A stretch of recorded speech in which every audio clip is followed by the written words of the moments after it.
All right, moving swiftly along, ladies and gentlemen, we're now going to be talking about labels in China. And for this, I'd like to, at this time, invite up onto our stage Jonathan Dworkin, SVP, Digital Strategy and Business Development at Universal Music Group. Alongside him, we have Gavin Parry, EVP, Digital and Business Development, Asia and ANZ, Sony Music. We've also got Mr. Andy Ma, the CCO of Greater China and SVP, Commercial and Business Development, Greater China and Southeast Asia at Warner Music Group. We've also got Mr. Andy Ng, Vice President, Tencent Music Entertainment Group.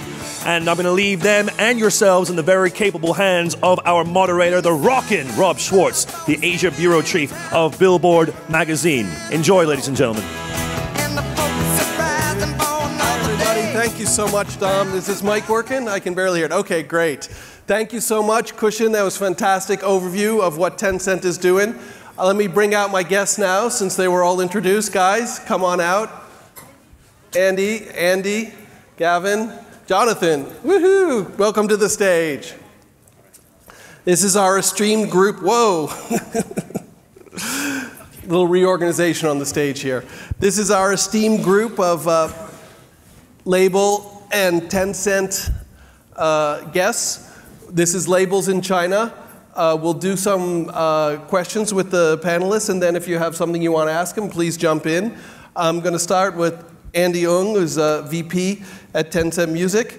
You have strategic partnerships with all the major labels in That's correct, the world, yeah. so maybe you could tell us what that means, strategic partnership with Tencent? Well, I guess a lot of people are asking about what is this strategic partnership means. So I can actually tell you that we are actually will be representing the three majors. The core part that we are we will be actually helping the labels is to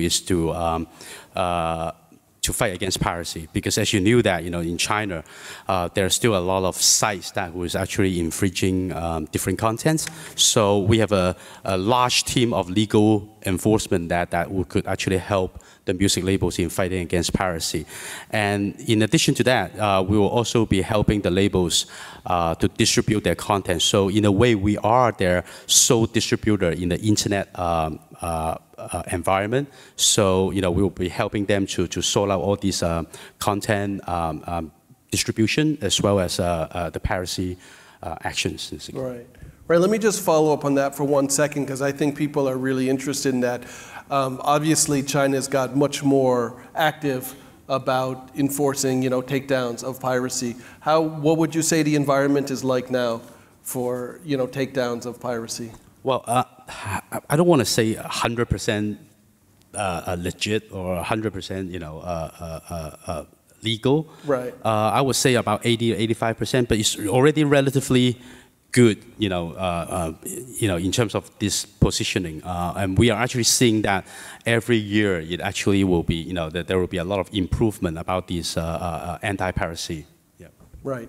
Great.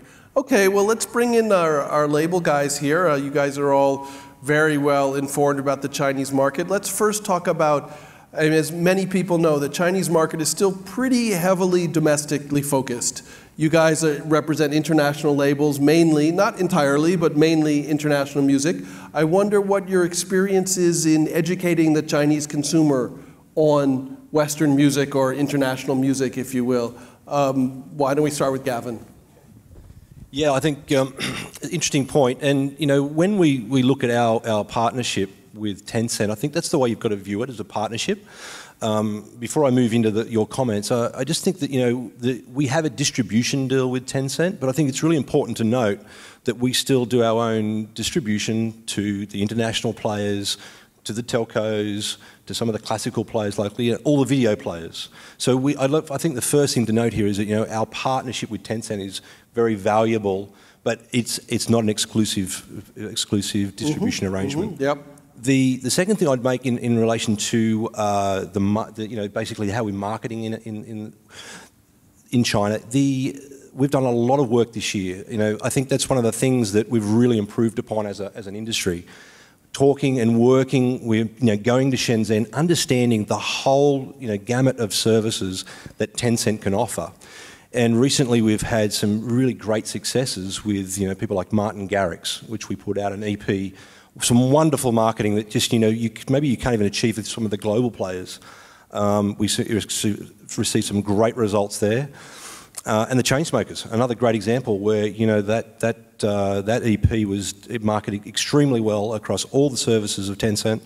And we can even point to sort of the rise in dance music in China, where I think Tencent have got on that early, and we've had our first #1, Alan Walker, on the main chart. So there's been a lot of developments in the marketing side of our partnership.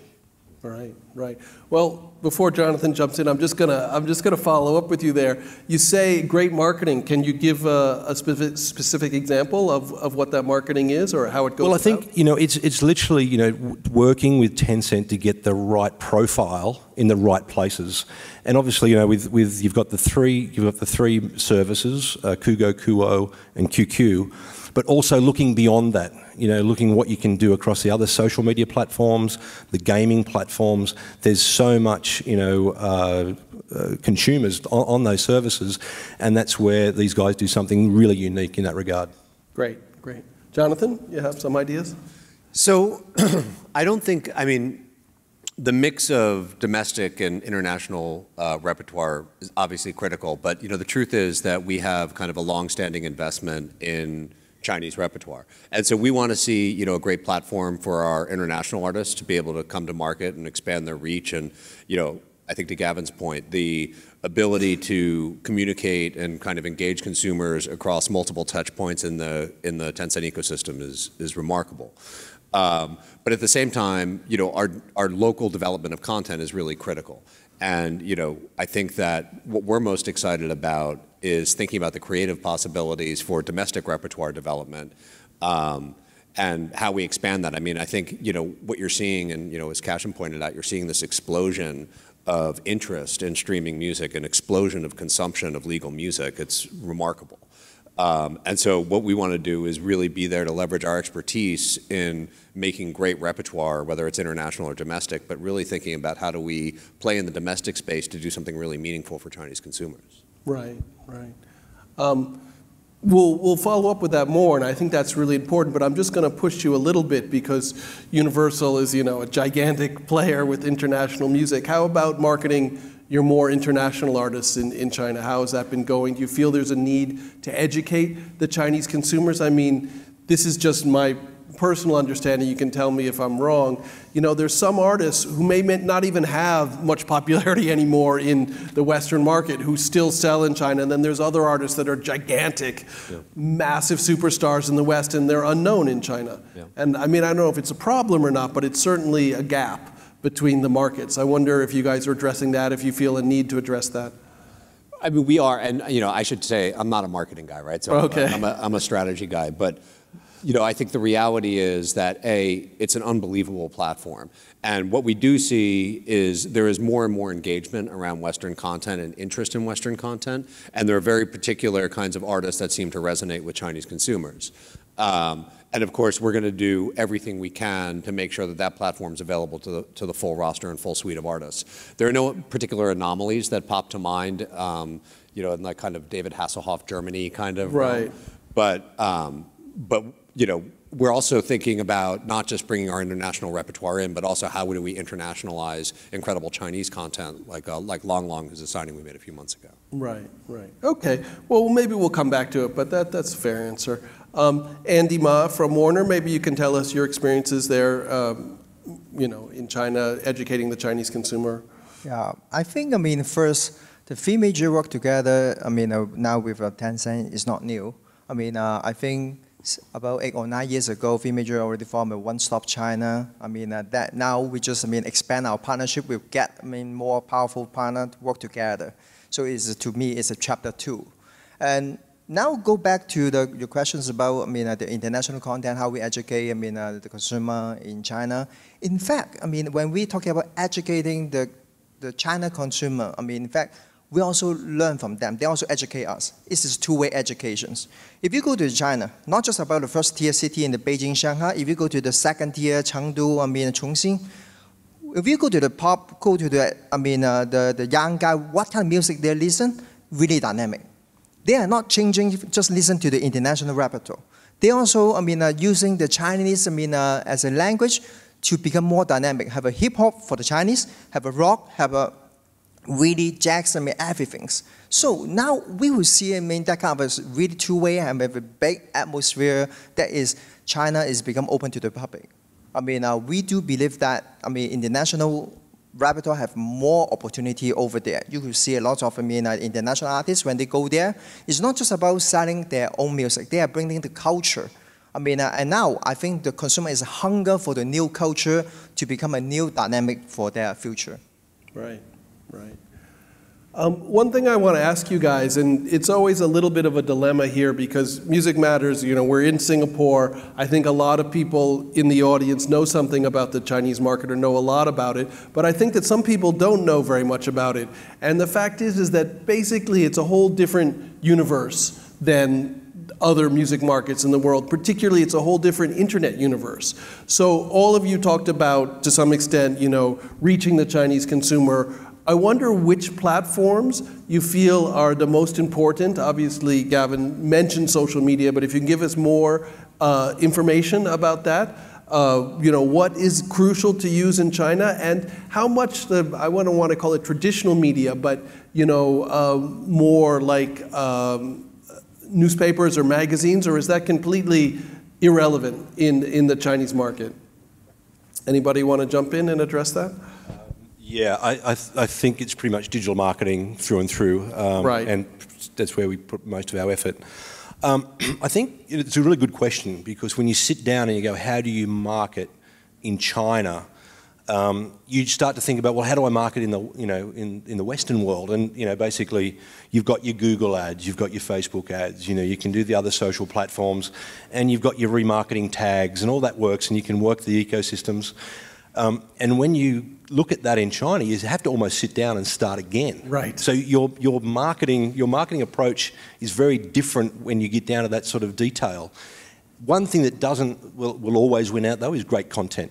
So if you've got great content and it's promoted well, that will get you eyeballs and that will get you success. Right, right. I think one thing we're learning as an industry and certainly as a company is that we're evolving past kind of a distributor and supplier relationship, the kind of finished goods wholesaler business that we were in for so very long.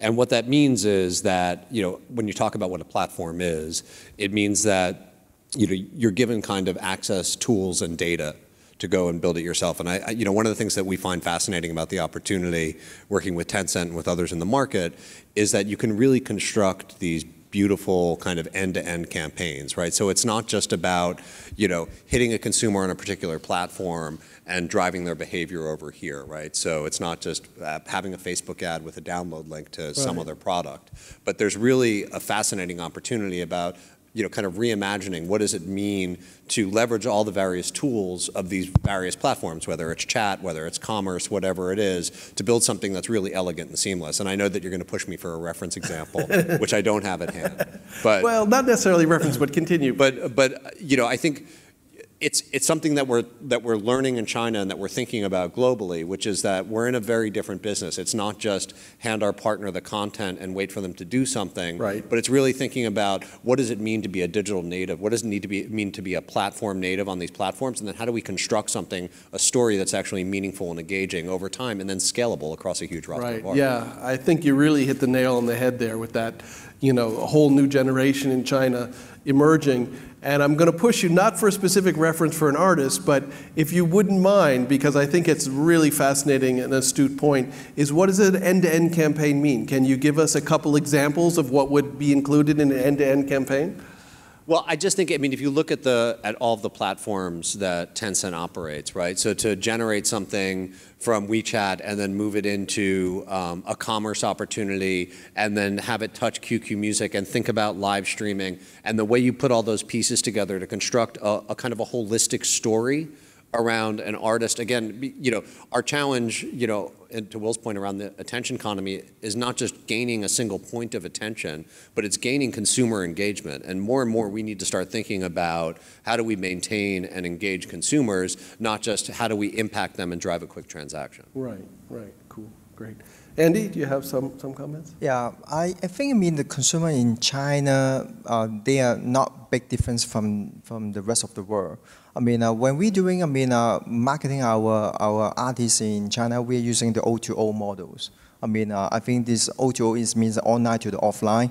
On one side, we need to work with the platform really closely about to promote our content just now on the QQ, on Spotify, all over the world. But in the meantime, like QQ, they has been doing a lot of offline events. Because the consumer, they really need to interact with the artist. From the social media, and then they can touch, who are you? Yeah. What kind of character you are? I can raise one example. Let's say our one really young artist, Christopher from Denmark. He has been really participate on all those, platform, work with the QQ closely. Not just about to promote his music, also promote himself as a nice guy, has a really talented people through the Weibo, Weixin, and also all those offline events has been getting really popular. You will not imagine that. You can imagine that. How many streams he would generate over 100 million. Easily. That kind of O2O things is really workable now in China. Right. Oh yeah, I think that's a great point, Andy. Yeah, I'm going to add on to that, right? So actually, Tencent. We treated music service is part of a social network service. So oftentimes, I would also, we will also gather together maybe twice a week with the music labels and talk about some strategy about marketing campaigns. So we will try to understand the music labels or the artist's needs.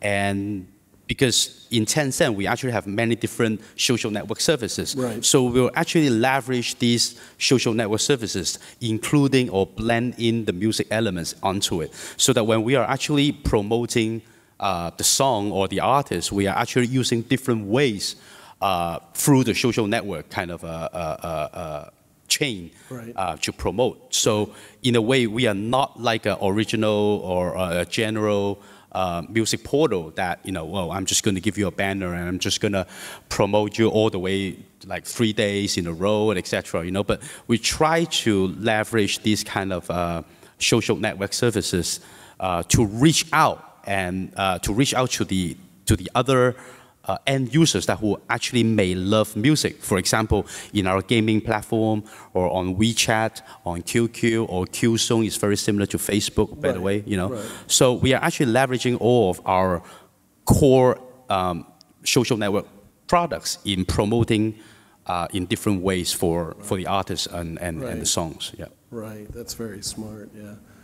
Any of you guys want to comment on that? I think that's fascinating idea. All I just add there is, the couple of campaigns we've done have been hugely successful. Right.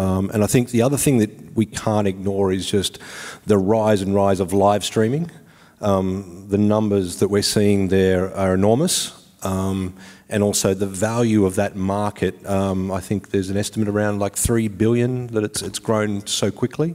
And this is all virtual gifting and virtual presence, etc. So, we've started to incorporate that type of live streaming into our artist promotions as well, and the couple we have done have been hugely successful. The numbers you just can't dream of in any other country. Sure. Well, the market is so huge, yeah. And I also wanted to add on to that, right? So interaction, I think, is the key for the online internet and with the international artists or any artist available. I actually often see that, if an artist that who is willing to do some kind of a live broadcast and interact with the online users, you will see that these online user groups will go crazy. They are willing to spend and they are willing to participate. So just an example, like for example, if we are going to do an online fans meeting today, but in a way, the artist is actually promoting the new singles or new releases. Right. You often see that there will be a very big, number of streams jump up in that particular section when the artists are actually participating and interacting with the users. So you know, you can actually see there's a big move right there. Yeah. Sure. Yeah, makes sense. I want to throw it back to Andy Ma for a second, because obviously we're talking a lot about, you know, what kind of promotions Tencent does, and it's all digital. But I was really interested to hear you say, you know, offline promotion is really important, and I just wonder if you could give us a little bit more detail. And also, you know, in China, there's such a big difference between Tier 1 cities, Tier 2 cities, Tier 3 cities. I wonder where you concentrate your offline promotions. Maybe in Tier 1 cities, I'm just guessing, but maybe you can give us more information on that. You know, I mean, we always talking about QQ, how big they are, Google, but we may ask, who is the primary customer? Where they are, right? Is it first tier city or second tier city? This is a bit different from the state. The New York may not be much different from LA, right? I mean, they are still using Spotify or Apple Music. Right. But in China, because the level of income is really different.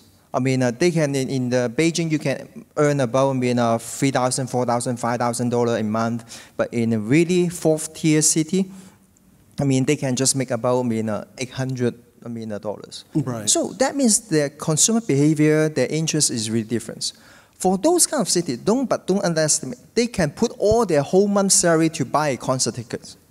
I mean, so to us, that kind of honor to the offline, I mean, for the offline event, I mean, for that, there is the majority. Honestly, in the first tier city, the people has been really busy. It's more for image, if you're talking about the concert. But where you can make the real, I mean, the noise, because when we're talking about 700 million, I mean, the user for Tencent, or how about for the WeChat, they're talking about today is about 950 million, I mean, WeChat user. You will imagine, majority, I can say over 70% is based on those second tier, third tier, not the first tier city. How we can reach them? I mean, you cannot make it too remote. Why the live streaming is so popular in China? Because they are not in the city. They need to take the train, I mean, maybe 5 hours, 10 hours from their hometown to the first tier city. But if you can travel there to meet them, the fans and the user, they will really remember, who are you? Oh, you are so nice. If you have shake their hand, they will remember you forever. I think that kind of, I mean, when Andy say, I mean, the interaction is not just about online. If they're offline, if we can manage it properly, they will make the artist become another next level. So I think it's been really interesting for that. I mean, offline event, I mean, of course, a little bit costly, but we are more than happy to do that. But given that we have a sufficient honor to support on that. Right. Yeah, I think that's fantastic. You want to say something about that? Thanks, Andy Ma, to just pointing out on that, right? So I also would like to tell all of you that, you know, sometimes when we're working very closely with the music labels, we will also work together in the offline business like concerts. Now, they will also leverage our Tencent Music Entertainment Group big data in divining the artists where the cities that they should be performing at, because we actually know best about, you know, for example, one particular international artist that who actually wanted to do a Chinese tour in China, and they may, you know, he may be actually thinking about 4 or 5 cities that they are going to, you know, he's going to do performings on, and I could actually dig out the data and I could tell them exactly where, you know, the artist should be performing in, by the number of streams, by the number of people that who has been listening to his music, in which area, in which city. So I could do all this breakdown to help them, ensuring that, you know, they have a good ticket selling, basically, you know, for the concerts and etc. So, you know, we will also share our big data to the music labels so that they could do more analysis on marketing campaigns or any events that they are actually thinking of doing. Sure. Yeah, I mean, obviously, I think everyone knows those kind of metrics are crucial to marketing, whether you're in US or Thailand or China. Those kind of metrics are really crucial.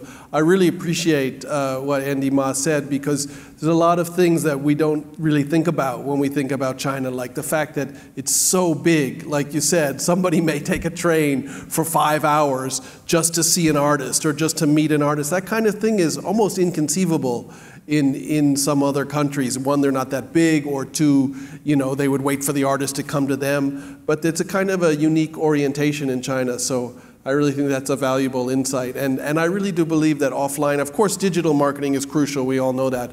But the offline stuff is also really important, I think. And I've seen that myself in China, different festivals. There's an explosion of festivals in China. We don't need to address that now because it's not specifically a label thing, but I think it's worth noting that that's going on. Kushan mentioned this a little bit. We've heard it from Tencent before. The number of people coming online, the number of streams is basically exploding. I want to ask you guys, from a label perspective, in the last 12 months, how have you seen things change? How has it affected you, your business strategy, also your teams? Have you had to, put more people on the China team because things are just growing so fast? I'd just love to hear your perspective on the growth of the Chinese market. I mean, in some ways, it's a total reimagination. I mean, Andy and I were talking before. I mean, we've been friends for a long time, and a dozen years ago or so, we worked together to launch Nokia's Comes With Music in China. And if you look at the transition, I mean, it was at a time in which everything was kind of a cash deal, and then nobody knew what happened thereafter. There was no reporting. It was just kind of smash and grab. And it was really. I mean, it was really, Andy and the Tencent team, credit to them, who, I guess 4 or 5 years ago, really made an incredible commitment to address piracy, right? And it's been a sea change. And now when we think about China, I mean, we look at this as potentially the world's largest recorded music market, which, looking back 5 years was, somewhat inconceivable. And that is because of incredible investment and an incredible focus and this externality, right, of completely transforming the market almost overnight. So when we look at it, we see kind of limitless opportunity, and it's really for us about getting it right, and that's why the domestic repertoire piece is so important to us, right? This investment is, there's going to be all this growth, and I think the thing, and we're seeing it, and we are preparing it with teams, but we're also thinking about the infrastructure that sits behind it, right? So songwriters, recording studios, engineers, producers, there's a whole culture and a whole infrastructure that needs to evolve in China, which is going to create a music business that's completely different than the music business everywhere else. And it will take some of the best of those things, and it'll take what's uniquely Chinese, and it will be a completely new animal. And I mean, that's really how we see the opportunity, and really what we're, particularly over the last 12 months, to your point, and that's really what we're gearing up to build. Okay. Slightly different than the question I was asking, but it's a wonderful overview of sort of the whole movement of the market. I wonder specifically, and either you guys can jump in the last 12 months, what you've seen from your company's perspective in terms of growth, in terms of how you approach the market, in terms of what teams that you need to use. Anything, any kind of comment that you can give on that would be fantastic. Specifically, yeah, we've grown the team. Our China team's probably doubled. Wow, doubled. Wow. Yeah. Wow. A lot of that's focused on digital marketing, account management, and that's across not only the Tencent properties, but account managing the other sub-licensed services as well. The other, I think, really interesting thing is now we're starting to get some meaningful reporting. And, credit to the Tencent guys because, they've had to work very hard to get to that point, but we're now getting regular monthly reporting from all three services. And that's that is taken for granted in a lot of the world, but we now have that, and we're now starting to analyze that. What does it mean? I really think we're probably, we're at the end of the beginning. That's how I would describe. But it's been an amazing 12 months. We've come such a long way. If you go back to where we were 5 years ago, trying to get all of the players to start a paid model and cut piracy, and we had, I think, 4 or 5 false starts. That feels like 2,000 years ago from where we are today, where we've got we've got a paid model, we've got a clear direction, and we've got everyone playing by the rules. Right. Yeah, I think that's fantastic. Fantastic point. Andy, do you have some insight? Yeah, sure. I think, that interesting. I just give you, what 2 days ago when I were in Beijing, I shared with you, what dialogue I heard from the MTR station, the MRT station. I mean, I heard two young guys, they say, I mean, one guy is, how can I get that songs? I mean, it's a new release. I mean, fortunately, it's Warner songs. So you're happy about that? It's a Baby Rasa. I mean, I think they don't know me. Okay, we're on the train. Right. And then the guy say, just pay for that. I mean, we just pay $10 and then we can get those, I mean, subscriptions. Wow. You will see the consumer behavior is changing. They don't think that $10, 10 RMB, which means about $1.5. Right. To them, it's no longer an issue. Of course, Starbucks, a cup of coffee is more expensive. Right. I mean, to us, based on that kind of change, the consumer is getting more willing to pay for that. So, of course, we will build up our team. I mean, now we have a new team on board. I mean, we have new guys to run the business. In the meantime, we're also putting more artist resources. How we can grow our artist roster? I think, like what we say today is, we see is not competitions. We see is we work together to grow the landscape. That will be for benefit for the future developments. That is, why we're happy to work together again. Through the Tencent as kind of, informal partnership again. That will be, help us to build a more healthy, positive, the landscape. And so we invest more resources, in terms of the artists, in terms of the marketing, in terms of the everything. Right. So we are super, super positive on our prospect. Yeah, that's fantastic. I also wanted to say that, actually, if everyone is looking backwards, back 2 years ago, right, you actually see that all the artists, especially the domestic ones, they started to produce better quality music. Now, the reason, I think, is very obvious that they're starting to be able to get some revenue from the music content. Right. We have a revenue share with the music labels have a revenue share with the artists. So they started to see that there is really a potential or greater revenue coming in. So they will actually spend more time in focusing on music. I actually, I don't want to point out who the artist's name was. 4 years ago when I was speaking with one of the Chinese artists, and I say that, well, I haven't seen you producing any good music nowadays, right? New releases. You know what he said? He said, "Who is paying me? Nobody's paying me." Right. So rather than that, then he actually jumped to make movies. So he go into the movie industry. Right. But 2 years ago, he came back. He had the new releases, and I said, "Wow, finally you came back." And he said, "Well, I'm receiving revenue now. I'm getting money from the music labels now." So I started to focus on that again. So you can actually see that the whole industry is changing, and they are able to actually produce better quality of music because the whole environment, the whole industry is actually changing rapidly. Right, right.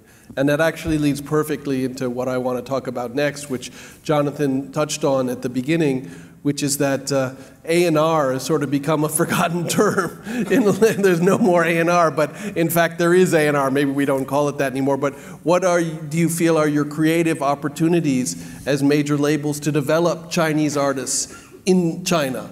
I think that's a fascinating topic that all of us would love to hear about. Maybe we'll start with Jonathan since you touched on it in the beginning.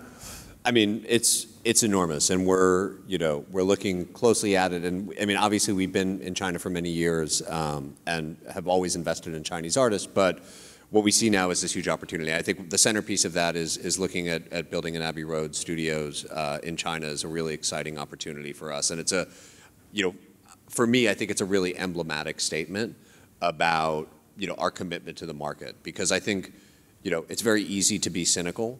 And to do deals, but I know from everywhere inside of our company that this is about, and I'm not trying to beat a dead horse, but it really is about helping develop great Chinese artists and the next generation of artists that we can help use our platform to internationalize. That is the key to the whole thing. That's right, right, yeah. Fantastic, fantastic. Either you guys have anything to say? It's good that we're actually talking about the music finally. And look, artist development is obviously a huge focus for us. Interestingly, if you go to Google and look at top Chinese artists, you will find, you know, a list of about 20 acts there. 80% of them are probably over 40. Right. And it sort of refers back to there was a golden period Right. when we had the Jay Chows and the Lee Homs come through. And I think it's our responsibility here to rebuild that for, you know, the teenagers and the 20-year-olds. Right. So that's something I think is really exciting because now the money is flowing to allow that to happen. So I think that's a standout. The other thing I'd say is there are a couple of genres that I think is super exciting at the moment. And, you know, we're looking to do some stuff, particularly in genre-specific artist development. I think it's really interesting too that, you know, there's a lot of Chinese consumers that are looking at YouTube via whatever technique they can get to see YouTube, and things like hip hop and the urban music craze. It's just, you know, doing so well globally. Oh, yeah. That there's something's going to pop out of there as well. Oh, so yeah. I think it already has. I mean, there's a couple of big hip-hop artists out of Sichuan, out of Chengdu now. And I think in general, hip-hop is taking off they're great. in China, yeah. I'm going to push you guys, but I want to hear from Andy about artist development in China. Yeah, I think about 10 or 15 years ago, I mean, China from the entertainment industry is a kind of import country. They just import, I mean, from Taiwan, I mean, from Hong Kong, in terms of domestic artists. Yes. Chinese artists. Chinese artists, sure. They are import, role. But right now, I mean, you know, they need to make the change because you will see, no matter about TV programs or the artist, singer, whatever, it's all import. But right now, if you, even in Singapore, you ask everyone, do you watch, the TV program, let's say Voice of China, whatever, there's producers in China, from China. They did. They're so popular. So now, based on that, you could imagine, even, for the Chinese artists, they're getting more stronger. They're more talented. If you watch those, a talent show, a lot of people, you will find, wow, they are really talented. Because they look like already keep it in the storeroom for the past 20 years. Now is the time they come back on the stage. So we find a lot of good, talented people. They just need a bit more the A&R. For us as international majors, I think the good thing, how we can compare to the domestic, the indie. Yes, they know their market, they know their language, but I think now the artists, they hunger for some new exposure. So why, a lot of, new talented Chinese artists, they are willing to work with us. Because we can give them something new that can also, at the end of the day, in return, bring some new stuff back to the consumer. This is what the consumer is our boss. It's not, our boss is the boss. Right.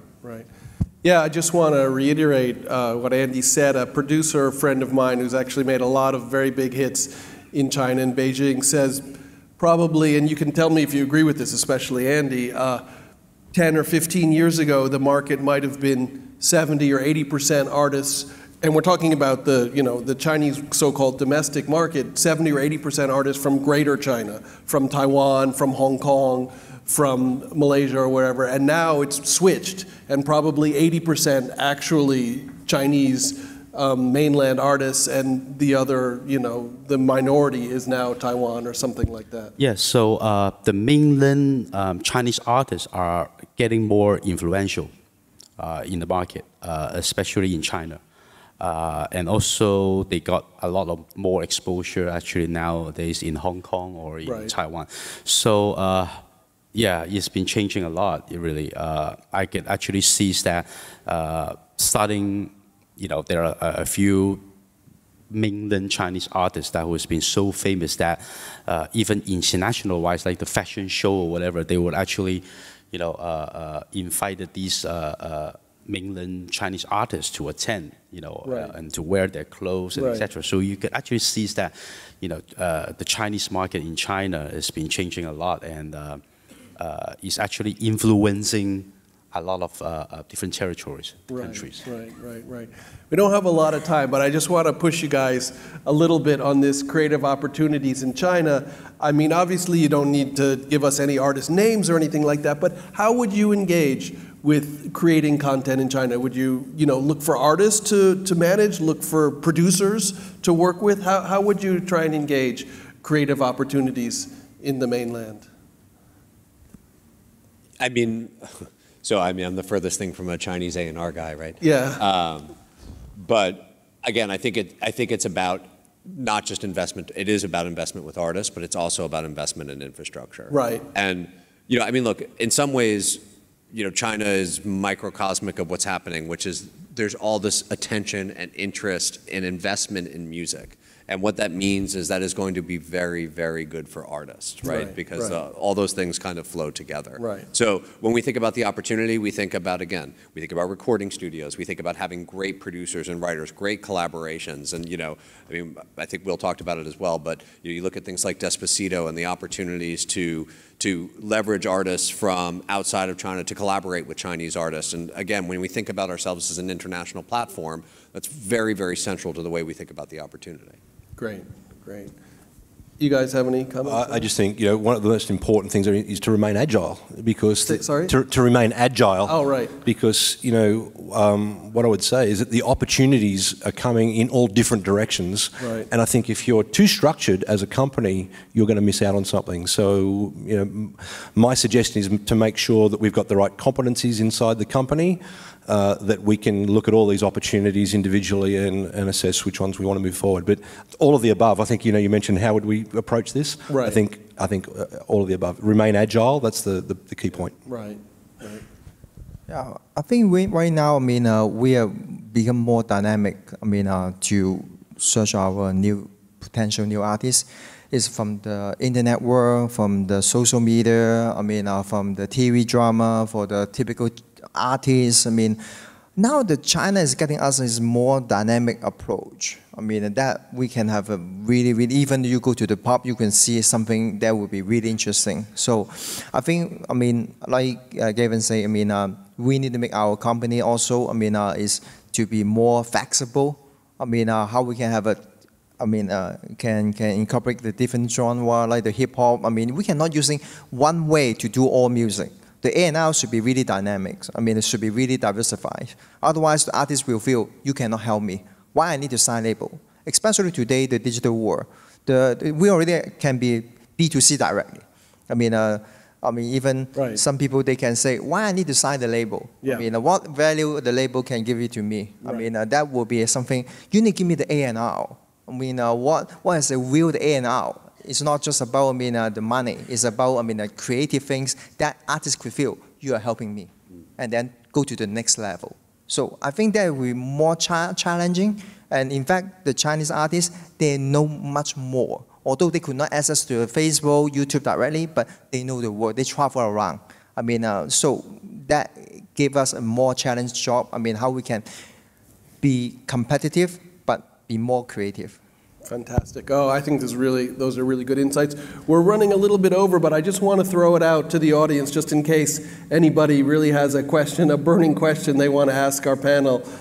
Major labels in China. Anybody have a question? I can barely see you, but if you have a question, please speak up. No? Okay, great. Well, thank you guys so much. I think that was a really informative panel. Please give a hand to my panel.